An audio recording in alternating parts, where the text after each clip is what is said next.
30 ఏళ్ల అస్తిత్వ ఆత్మగౌరవ ఉద్యమానికి పునాదులు వేసి మడమ తిప్పని పోరాటంతో ఆత్మవిశ్వాసంతో అంకితభావంతో పోరాటం చేసి ఎస్సీ రిజర్వేషన్ వర్గీకరణ విజయ తీరాలకు చేర్చిన మందకృష్ణ మాదిగ నాయకత్వంలో సుదీర్ఘంగా జరుగుతున్న పోరాటాన్ని గుర్తించి మాదిగ ఉపకులాల భవిష్యత్తుకు అనుకూలంగా నేడు సుప్రీంకోర్టు ధర్మాసనం తీర్పునివ్వడంతో ఎంఆర్పీఎస్ జిల్లా అధ్యక్షులు యాదగిరి, జిల్లా కార్యనిర్వాహక అధ్యక్షులు బాలరాజ్, ప్రధాన కార్యదర్శి రవి, ఎంఎస్ఎఫ్ రాష్ట్ర నాయకులు మాసేపేట యాదగిరి, అధికార ప్రతినిధి సుధాకర్, ఎంఏఎఫ్ నాయకులు శంకర్, దుంబాల శంకర్, శేఖర్, రమేష్, మండల నాయకులు సంజీవులు, సిద్ధరాములు, సతీష్, దాసు, షేకులు, సామిల్, ప్రవీణ్, లక్ష్మణ్, రమేష్, మహిళా నాయకులు మాధవి స్వీట్లు పంచుకుని టపాకాయలు కాల్చి ఘనంగా సంబరాలు నిర్వహించుకోవడం జరిగింది.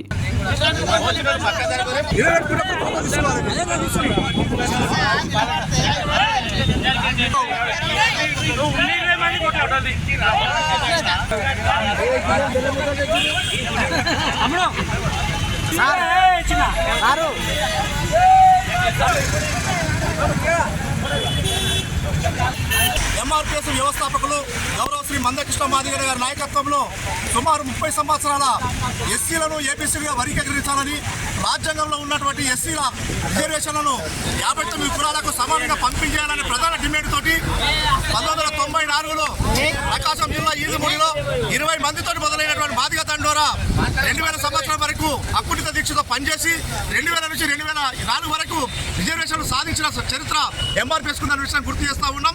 2004లో సోదర కులస్తులు కొందరి కుట్రతోటి రద్దయినటువంటి వర్గీకరణ జీవోను తిరిగి 2024లో అంటే దాదాపు 20 సంవత్సరాల తర్వాత ఈ రోజు మాకు సుప్రీంకోర్టు అనుకూలంగా తీర్పిచ్చిన విషయాన్ని గుర్తు చేస్తా ఉన్నాం. ఏది ఏమైనా సుప్రీంకోర్టు తీర్పును తక్షణమే అన్ని రాష్ట్ర ప్రభుత్వాలు అమలు చేయాలని చెప్పేసి మేము డిమాండ్ చేస్తా ఉన్నాం. ఈ క్రెడిట్ అంతా మరి మాకు అండగా నిలబడ్డటువంటి ప్రధానమంత్రి నరేంద్ర మోడీ గారు, అదేవిధంగా కేంద్ర మంత్రి కిషన్ రెడ్డి గారు, అదేవిధంగా మా మెదక్ పార్లమెంటు సభ్యులు రఘునందన్ గారి వాళ్ళ కూడా శ్రమ ఉన్నదనే విషయం గుర్తు చేస్తా ఉన్నాం. వాళ్ళు చేసినటువంటి సహాయము మాకు జాతికి అండగా ఉందనే విషయం గుర్తు చేస్తా ఉన్నాం. ఏది ఏమైనా ఎంఆర్పీఎస్ అక్కుట దీక్షతో మొండి ధైర్యంతో మరిన్ని అప్డేట్స్ కోసం మా ఛానల్ని సబ్స్క్రైబ్ చేయండి.